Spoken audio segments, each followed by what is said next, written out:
This is the story of one man's obsessive desire to control and even kill women. Throughout his life, John Taylor found himself repeatedly drawn to woods, where he would watch and wait for his next victim. He had the chance to do it to me. But he didn't. He had to do it to that lass. He had to do it to Leanne. But John Taylor's crimes went undetected for more than a decade, until he kidnapped and killed 16-year-old Leanne Tiernan. Where they found Leanne. Just over this little brown hair. Brings back a lot of memories.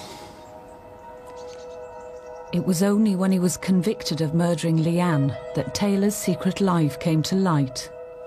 I believe that John Taylor is an extremely dangerous man. No stone will be left unturned as far as John Taylor's concerned.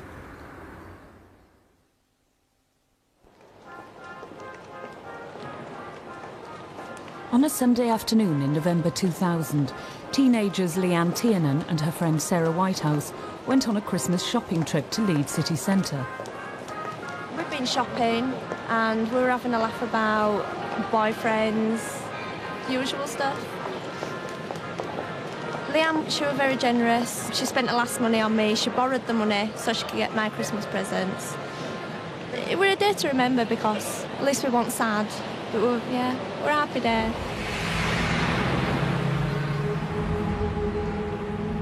We had to be home by about 5 o'clock because Leanne's mum had a tea waiting for her. And we'd made plans for that evening anyway. The girls boarded the bus for the 3-mile journey home. What they didn't know was that just round the corner from Leanne's house, a man was setting out on a more sinister journey.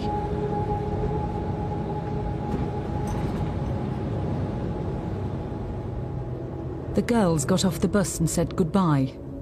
Instead of walking home along the main road, Leanne took a shortcut through a wooded valley called Huffley Gill.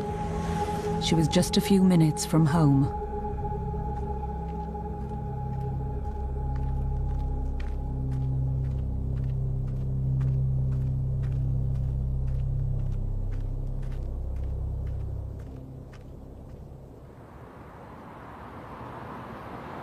Phone went at 5:20, so I answered it, thinking it was possibly Leanne saying that she might be a bit late. And it was actually Sarah wanting to speak to Leanne. So she says, oh, she's not back yet.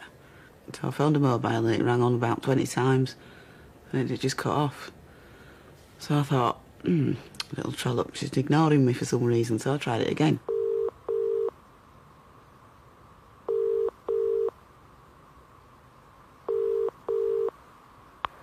Hi, it's Leanne. I can't get to the phone right now. Call back later. Bye. That's when it really hits you then, when you suddenly get a policeman in your house and you're actually having to say that your daughter's missing and you don't know why or where she is. The search started immediately. Leanne was a popular girl, and as word spread round the neighbourhood that she was missing, her friends all joined in the hunt. She was the nuttiest person you could ever met. Just before Leanne went missing, we went to Turkey in the summer. It's sort of like the biggest last memory that I had of her was 2 weeks abroad, having a good old time.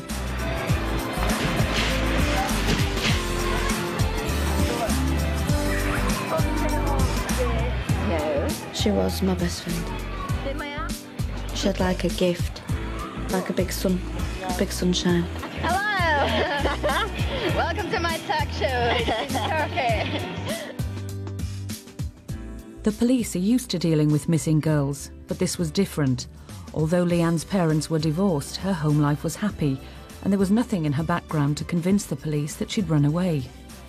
We used to sort of call ourselves the Three Musketeers because there were just the three of us. We used to have the music on and dance and just be silly.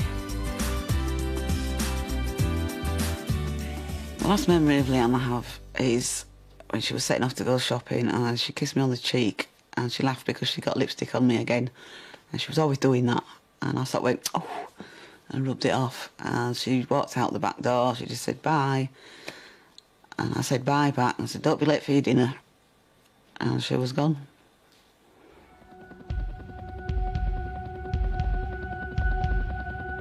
Girls disappear regularly and thankfully safely found. And we realise from past experience with cases that you can't afford delay. If you are hoping that there's going to be a successful outcome, you've got to act quickly. The first priority for the police was to isolate and search every inch of Leanne's intended journey home. Leanne was last seen in Huffley Lane near to Wither Park Road. She lived some 3/4 of a mile away at Landsteer Mount. Now, we had to calculate what we would have expected the route to be that she walked, and we call that the red route. The houses along that red route were searched, some 1,200 houses. It was a logistical problem to make sure that all these areas were searched thoroughly, because we didn't know at which point along this route she'd actually been abducted. Detective Superintendent Gregg called in experts in criminal behaviour from the National Crime Faculty. The investigation was soon centred on the shortcut through Huffley Gill. When I first visited Huffley Gill, it just strikes you as an awful place to be. It's shrouded by bushes and overgrown on both sides, and it's one of those places that I suppose most people would try and avoid unless they had reason to go there. The Gill may have been deserted, but it was a daring choice of location for a kidnap. Huffley Gill itself is surrounded by housing. Regardless of which direction you move away from Huffley Gill, you're straight into residential area. It's a very high-risk location for an abduction. But no one had seen anything, and with every hour that passed, hopes of seeing Leanne alive again were slipping away. If you were to look at the chances of a 16-year-old female disappearing and being found alive, having not been found within the first 48 hours, then statistically there's a high likelihood that she has actually been murdered.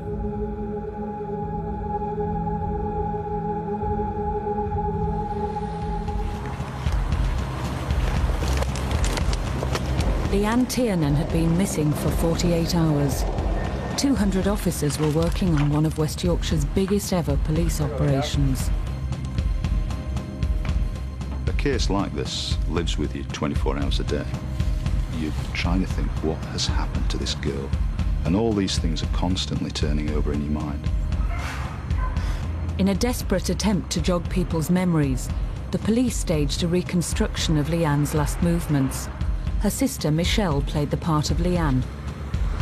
I did the reconstruction because I just wanted to help. I ended up getting off a 16 bus where she would have normally got off with Sarah. And then I just followed the route she would have normally taken. I think we were clutching at straws, but we were kind of hoping that she had run away and nothing bad had happened, even though it was so out of character for her. The police were treating it as a Category A incident, the most serious they deal with. Leanne's family couldn't just stand by and watch. They too wanted to play a part in bringing their daughter home alive. There were times when we were feeling pretty much down that she may have been taken and killed, but we really couldn't let ourselves or allow ourselves to believe that. Every day when you don't know, you wake up and wonder, is she going to be coming home today? All of a sudden you're getting pulled in to do press things. You're being questioned by the police because you're all suspects, friends, family, everybody's a suspect. And it's a total nightmare, really. There were times when we were just driving, I'd see a girl of her size and frame. You look and you think, could that be Leanne? And realise that it's not. It's a bit silly, I suppose, but it still happens. They even combed the local red light areas in the desperate belief that she may have been lured into prostitution. Maybe as somebody kidnapped her because you hear about them getting drugged and then they have to go out on the streets to pay back all the time and they get addicted and they have to keep going. And for some reason that was a thought that was just stuck in my head all the time. We made ourselves believe that she was still alive. When you don't know, you've got to keep on trying, you can't give up hope.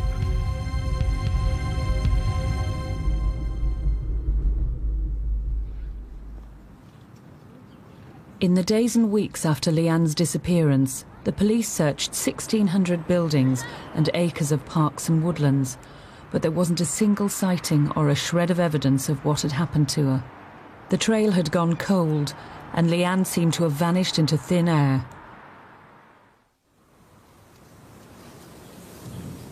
Nine months passed with no news. Then a man walking his dogs in a forest in the Yorkshire Dales made a terrible discovery. I was walking through the woods when I saw this package. So I stopped and investigated it. And I wasn't quite sure what to make of it, really. It looked like, well, there was this bag in a duvet cover. I noticed then that there was a kind of shallow grave dug around it. So I went to see the police. As the policeman cut down the bag, I saw a sock, and I realised then that we'd actually found a body. I got the call in the afternoon, and I was told that a girl's body had been found at Lindley Woods. My immediate thoughts were, is this Leanne? Leanne had finally been found. Her body had been wrapped in bin liners and a duvet cover. There's no easy way to explain to the parents of a child the details in circumstances like this as to how they've died and the way that the body has been found. But I took the view that they need to know, and they will be told, and I'll be the person who explains it to them. Got a telephone call from the police to say that they'd found a body in North Yorkshire. I can't really remember much about the point when the police actually came to tell us about it all. I got a phone call from my mum saying, I think you better come home, I think they've found something. It hit my mum then, because she burst into tears in the garden, so I had to sort of like walk her in. It's like watching TV and it's happening to somebody else. It just feels so unreal. It don't feel like it's you that's sitting there. At the time when they first found out, they couldn't really tell us exactly how she died, but they said that it looked like strangulation. Leanne had been strangled with a plastic cable tie, which had been left in place around her neck. And there were cable ties binding her hands behind her back. A bag over her head had been secured with a dog collar and a scarf. Ordinary household items put to the most sinister purpose. Forensically, it's almost like an Aladdin's cave. In this case, you had 6, 7, 8 different items, all of which could give some sort of potential investigative direction. Any one of those could lead to the offender. It was important that each of these items that was found on her was investigated thoroughly, because until you actually start investigating, you don't know where this is going to lead. A pair of detectives was tasked with finding out as much as they possibly could about the cable ties. One of the cable ties in particular was more significant than the others. But each cable tie had a manufacturer's number stamped into it, and one of them we found was exclusively supplied to the Royal Mail. So we were considering carefully, is there a Royal Mail connection to the person who's done this? The other item that was found on Leanne's back was a small twist of red carpet fibre.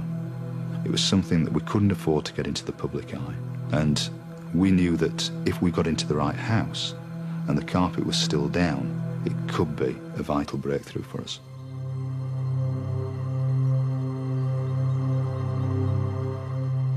The duvet cover was a floral design. We had a lady who, 7 days before Leanne's body was found, she was driving past Lindley Woods with her husband and saw a man lifting out what she thought was a bundle of rags from a car boot. And she described it being a floral bundle. And she thought, I hope that man's not going to go and dump those rags in the woods. We don't believe it was a bundle of rags. We believe that was Leanne's body. The most difficult challenge facing the police was trying to trace the unmarked dog collar. The detectives were tasked with ringing over 200 outlets, and of course, with a dog collar off the shelf, customer details records generally aren't kept. But we considered it a useful line of inquiry just in case one of them did have any records. It was not an enjoyable task, I'm sure, but it turned out to be the crucial task. The police knew it could take months or even years to track down Leanne's killer. Her family faced a more immediate task, saying their final goodbyes. It was just a celebration of Leanne's life as opposed to a morbid funeral, because Leanne wasn't a morbid person. She was really vibrant and full of everything.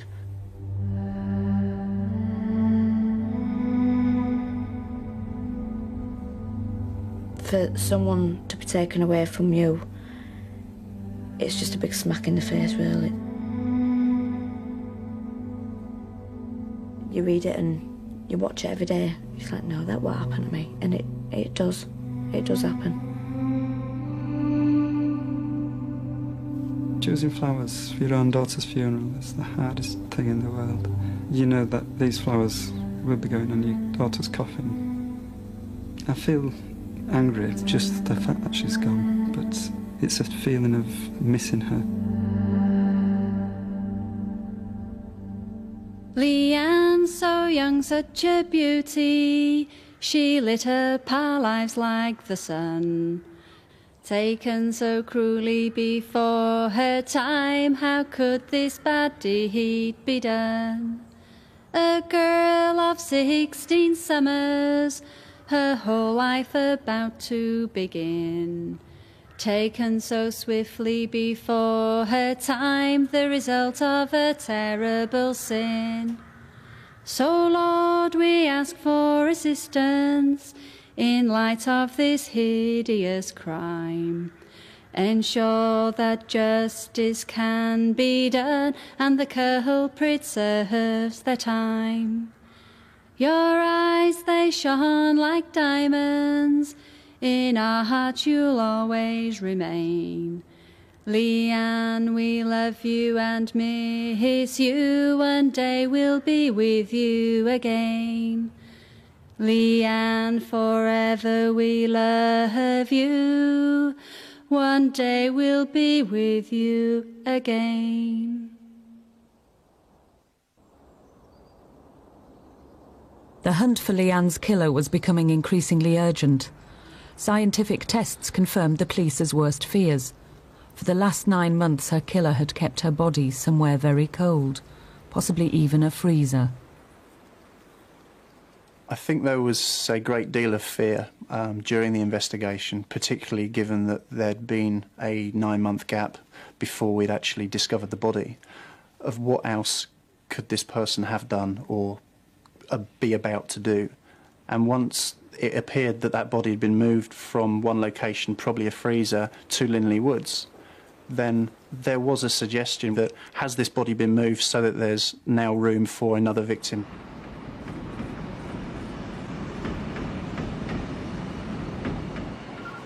For the detectives trying to catch Leanne's killer, one question dominated their thoughts. When Leanne's body was found, we wondered why Lindley Woods. To us, there must have been some significance to that. It wasn't coincidence that Leanne's body had been taken up to Lindley Woods. Her body could have been disposed of anywhere in the Bramley area. Bramley Falls area, where it's a large wooded area, that would have been an ideal place we would have expected Leanne's body to have been taken and disposed of. Spring Wood, railway tunnel, all these places would have been a good place for a killer to dispose of a body. But no, the person who'd killed Leanne wanted to take her to Lindley Woods. Travel 16 miles to take her body there. Offenders don't just pick random locations when they choose to put a body away from where it's been murdered. They go to places that they're comfortable in, that they're familiar with. That starts to reinforce the idea that there is a strong association to Lindley Woods. What I would ask is for people to concentrate their minds on Lindley Woods What we'd certainly suggest is that Leanne's body has not been left there at random. The person who will have left her body there will be familiar with that location. If anyone has a grain of suspicion as to who's done this, we need to hear from them. Single mum Deborah Benjamin heard the police appeals about the woods and remembered being taken there by a man she'd met through a Lonely Hearts ad. I'd placed an advert in local paper explaining that I was blonde-haired as lies, 5'8", outgoing, like the outdoors, and then I received 2 replies, and one was from a man called John. We used to go out doing a bit of game shooting and rabbiting. We used to go do a bit of fishing in the stream, and that was up at Linley Woods itself. It was on papers and police and people were talking about it. I thought, oh yeah, we used to go there. No went through my mind as such at the time. We used to go all over, so I thought nothing of it. Someone else who knew of a connection to Linley Woods was Michael Harding, who'd been going there since he was a boy. I joined the Boys Brigade when I was 9-year-old, and there was a lad that used to come with us, an officer in the Boys Brigade. So obviously we all sort of like looked up to him. We'd come camping here. We'd come on a, say, Friday night at tea time, sleep overnight, and then we'd go for walks around the Linley Wood area on the morning. I'd say it were between 150 and 200 yards from where Leanne Tiernan's body were found. At this time, I said to my wife, you know, I bet it's that fruitcake sort of thing, but obviously not, you know, not knowing, and I just, you know, simply forgot about it. But both Deborah and Mike kept their thoughts to themselves, leaving the police still looking for a breakthrough. During the investigation, after Leanne's body had been found, we had 400 names of people who we were intending to interview as potential suspects. They had a long list of people they needed to eliminate, but no prime suspects until late one Friday afternoon. The pieces of the jigsaw were there. We needed the individual's name. That came with the breakthrough with the dog collar. Just let me get a pencil and get some details from you. The detectives who'd found out the manufacturer of the dog collar were now trying to trace who it had been sold to. We asked Armitage to supply us with a list of every retailer that they supplied that model dog collar to. We spoke to people from Land's End to the north of Scotland, to small pet shops and to large retail outlets. The search was long and frustrating. Few shops kept records of individual customers, but one, an internet supplier from Liverpool, sent a list to DC Wilson. As he went down the list, one name stood out. A man living not far from Leanne's home who'd bought 6 collars identical to the one around her neck. I saw that from Bramley area, in Leeds, some 3/4 of a mile away from where Leanne disappeared, was the name John Taylor. Immediately the team ran a check on the name. The name John Taylor was the person who the Lonely Hearts lady had rung in, had mentioned about poaching in Linley Woods when he was a lad. We found out that John Taylor worked for Parcel Force, which was one of the Royal Mail companies, and we had a Royal Mail connection with the cable ties. He lived in Bramley. He'd lived there all his life. He was living just over half a mile from where Leanne had been last seen. This was a person who now was emerging to us as a very, very interesting suspect.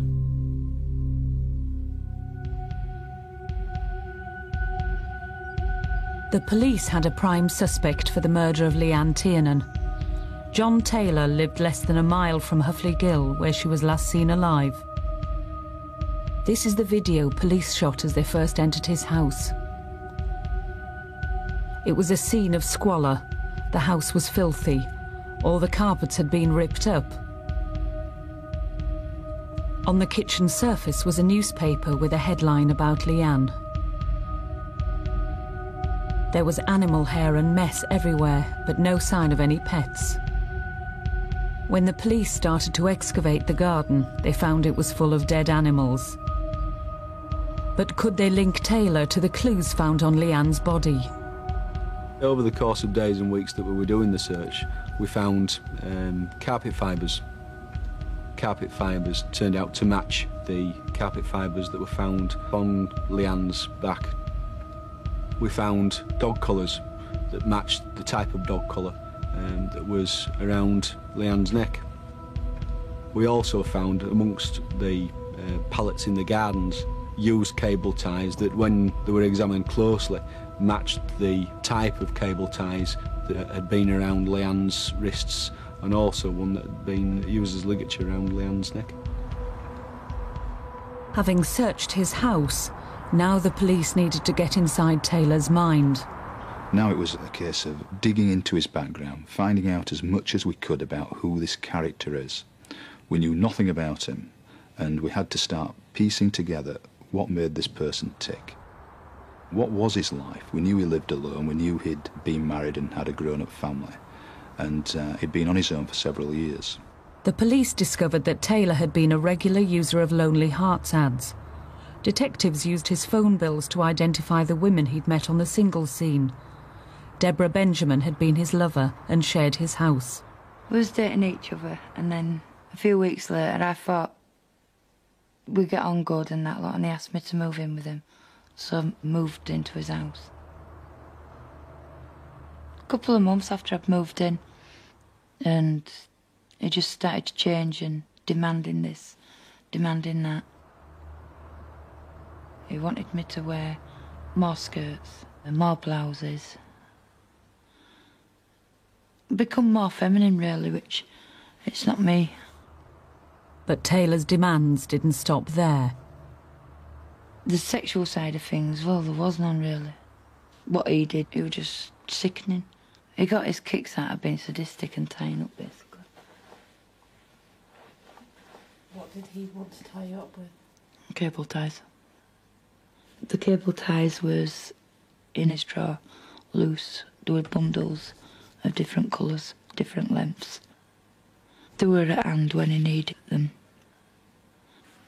Yeah, he wouldn't stop. Felt as if I just felt like rape. Deborah had no idea that Taylor was capable of murder until she heard from the police. 2 detectives were knocking at my door, and they mentioned his name, and I asked what it was about, and then they asked me to describe how he tied me, in which way he tied me, which I told him he one cable tie on each hand, wrist, behind my back with another cable tie tucked in between, joined in the middle.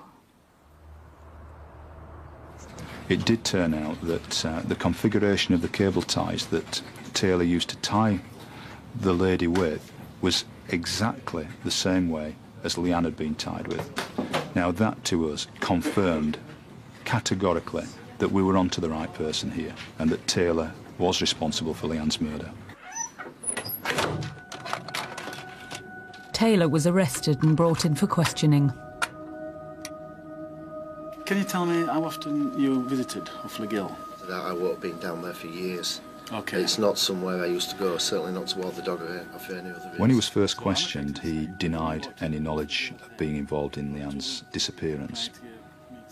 What he told us had happened was that he'd been to Huffley Gill for the first time that Sunday and was carrying a dog lead. And while he was there, a girl had come walking down the gill. He said the girl walked past him. He turned round and grabbed her and told her not to scream. He said that he tied the girl's hands behind her back with the dog lead and then walked her back to his house, which is over half a mile. When he got back to the house, he explained that he'd taken her up to the bedroom, he'd heard her phone ringing, and asked her which buttons he needed to turn the phone off, and she, clearly terrified at this point, had told him. So he turned the phone off. That's when her mother would have been trying to ring her. He then describes a struggle taking place between himself and Leanne falling from the bed and banging her head. But John Taylor couldn't explain why Leanne was found with a cable tie and a scarf knotted round her neck. It wasn't until the first day of his trial that he admitted murdering Leanne. the judge described him as a dangerous sexual sadist.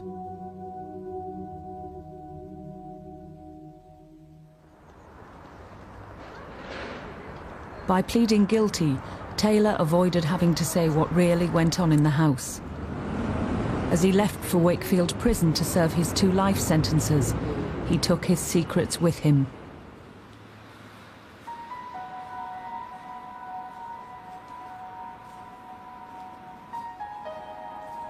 For Leanne's family, every day is a reminder of what Taylor has taken from them. Just seems like yesterday to me. Only 2 minutes ago she was here with us. I just see a big smile she always had.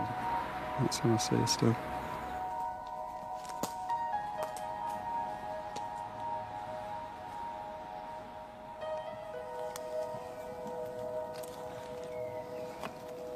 This is the actual spot where she was found.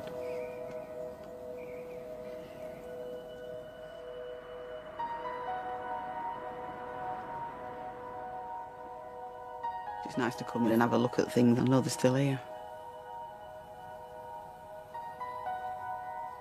This is the actual bedding that she had on the bed, actually, when she went missing. She's not had this back long. The police have had it, obviously, for forensics, and got big holes in it, and they actually got this as part of her 16th birthday. I'm not throwing it away. I just feel a bit closer to her sometimes. I remember it being really, really quiet. Little robin had come off a tree, it was so chirpy.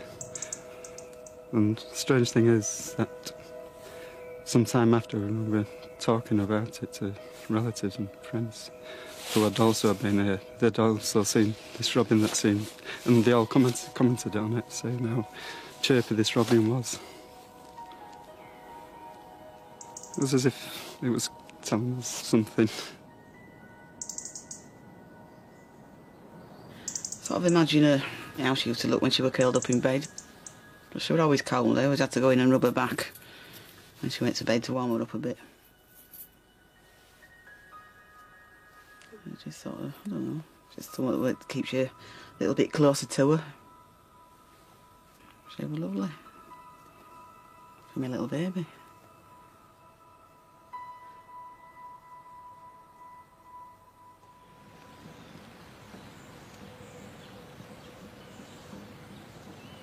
The murder of Leanne was John Taylor's first criminal conviction, but the premeditated nature and violence of the attack suggested to the police that this was not his only offence.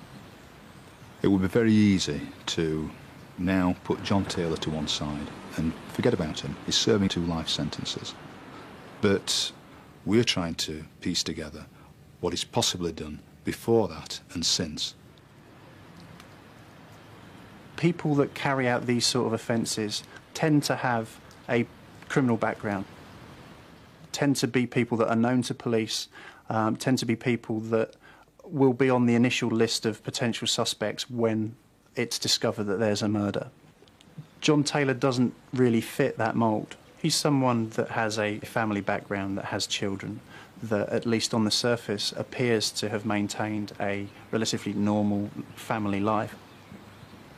He's someone that has clearly got to a particular stage in life and has committed this offence, but the trail that is usually left that leads up to that event is simply not there, or was simply not there in police records. The police returned to Taylor's house looking for clues to other crimes he could have committed. They took up the floorboards in his bedroom to see if they could find DNA traces of any other victims he might have killed there. A necklace found in the boot of his car provided hope of a breakthrough, but tests for DNA failed to provide anything positive. The woman who wore this necklace has never been traced. Taylor's former friends gave them more evidence of his callous nature. The police already knew the pets buried in his garden had been killed with a meat cleaver. Now they found out about his extreme methods of poaching. He decided that we were going to go to Pateley Bridge one night and kill a sheep. John drove at the sheep, His head was stuck out on the right-hand side of the road. He hit the sheep's back end and its head hit the dawn and fell in the ditch. Got out of the car, put the sheep in the back of the car and took it back to his house, where next morning he took the sheep out and took it into his bathroom, put it in his bath and skinned it and gutted it in his bathroom. The more the police learned about Taylor, the more they were convinced that Leanne wasn't his first victim.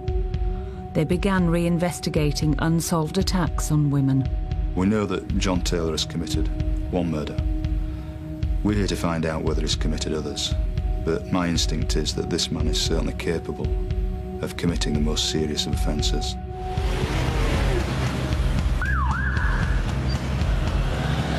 "4 months after John Taylor was imprisoned for life, he was brought out of jail to face more questioning.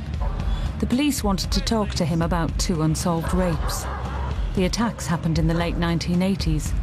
Had John Taylor's reign of terror lasted more than a decade?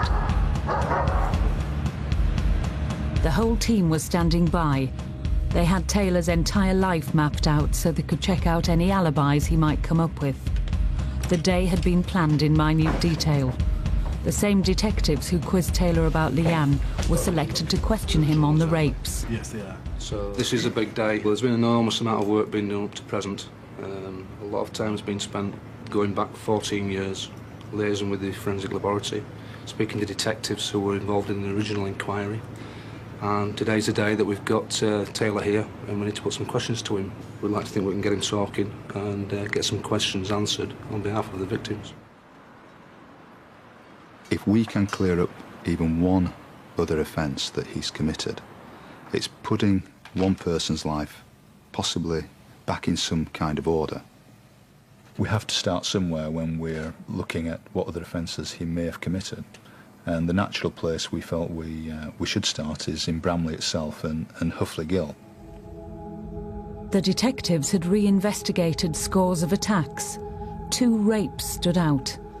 They'd taken place near Huffley Gill, the very same spot where Leanne had been kidnapped. When we questioned John Taylor regarding the murder of Leanne, he initially told us that was the first time he'd been into Huffley Gill. We strongly believe that isn't the case.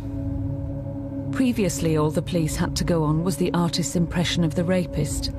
Now scientists use the latest DNA techniques to test samples taken from the victims 14 years earlier. The results matched Taylor's own DNA. In the first attack, Taylor had struck within yards of where Leanne had been pounced on. I left to walk to school to pick my daughter up. I was going to cut across the gill. I'd only taken about 4 or 5 steps when I was grabbed from behind. He pulled a knife out. He then said, "Lay down flat," so I lay down. He still had the knife in his right hand. On the second occasion, he'd broken into a woman's house near Huffley Gill in the middle of the afternoon.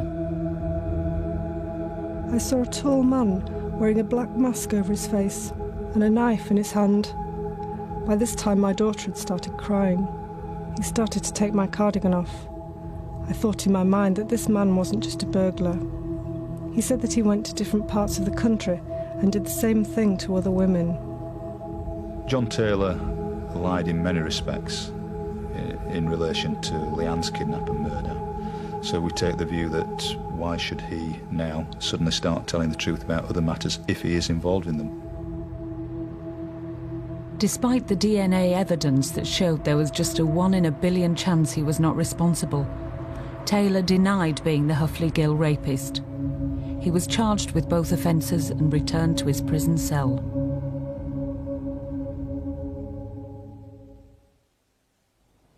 There were 14 years between the rapes and the murder of Leanne. Were these isolated incidents in Taylor's life or part of a series of terrible crimes? When you look at where John Taylor has offended or where we know he's offended, it's interesting that Huffley Gill appears again, and it comes back to the idea of familiarity and of comfort. By extension, you would need to consider other locations that are significant to John Taylor. So, for example, you know that Lindley Woods obviously forms a strong part of his geography, somewhere that he's chosen to take Leanne's body. Linley Woods could hold the key to more of Taylor's secrets. In 1992, another woman's body was found in the woods, just yards from Leanne's shallow grave. It was Yvonne Fitt who disappeared from Bradford. Yvonne's murderer had brought her body 12 miles in order to leave it there. Is it just coincidence that two female bodies have turned up in the same woods? Or is it more than that? Clearly we've got to look very carefully at that particular crime. And we've got to make sure that if there is any evidence whatsoever there to be found to connect or otherwise tailor to that crime, then we've got to investigate it.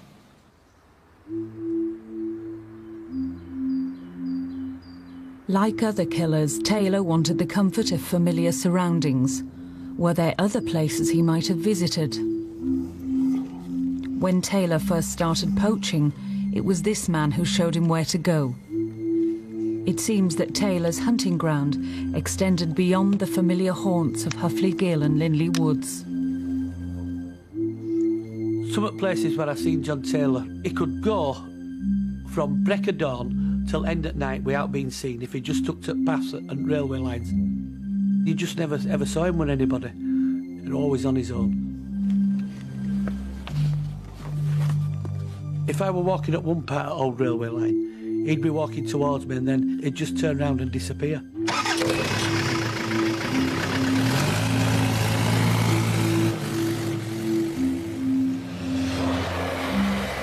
He'd go mooching. Mooching is what you call just walking round alt woods, following alt tracks. John Taylor were rubbish at poaching. Me and my brother would go out and get 700 rabbits. He'd go out and get 4 or 5. Well, that's what his mind were really on. Were he looking out for his next victim? I've seen John Taylor rabbiting on railway bankings round there, over near Kirkstall. And from there you can walk right across viaducts and come out in Burley Park railway station.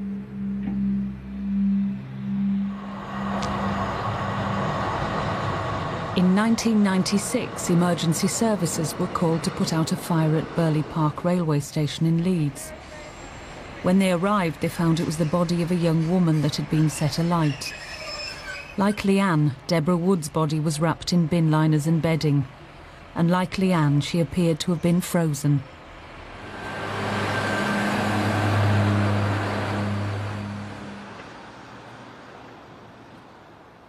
It came on the local news.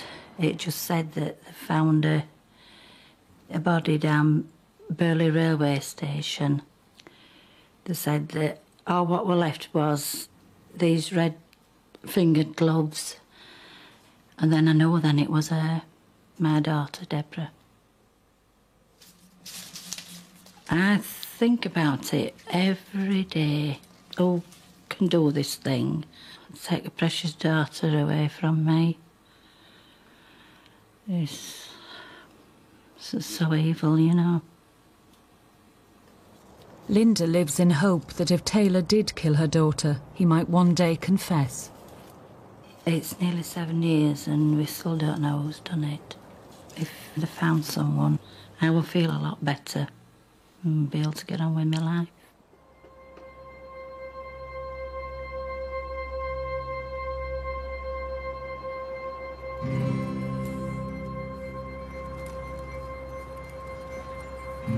It's not very nice sitting here knowing that somebody's actually done this to your child. I do feel a kind of connection with families that are actually in the position that I was in before they actually caught John Taylor. The fact that I actually know who killed Leanne didn't make things any easier for me. But then again, I suppose if I didn't know, I would be wanting to know.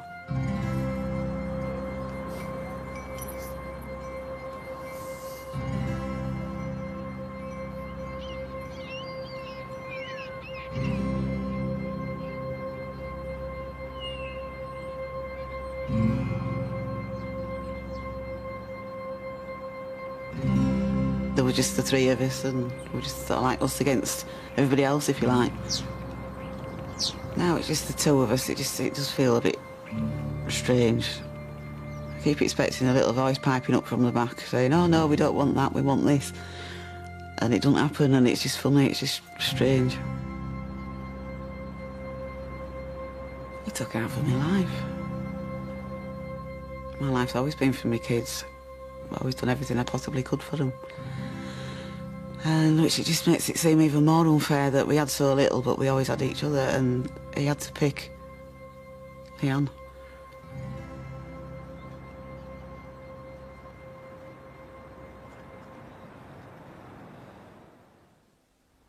On February the 4th, 2003, John Taylor admitted being the Huffley Gill rapist. He was given a further 2 life sentences and will now end his days in prison. But the police won't forget about him. We'll work as long and as hard as is necessary to uncover any other offences, serious offences, that he's committed. No stone will be left unturned as far as John Taylor's concerned. He should be answerable for any other serious matters that he may have committed. But without further breakthroughs or a confession, there is no way of knowing how many lives Taylor's evil may have touched and how many secrets could lie buried in the woods. Next, the playful child who turned into a twisted and unhinged killer with 6 rapes and 14 murders to his name before his capture aged just 25, Richard Ramirez.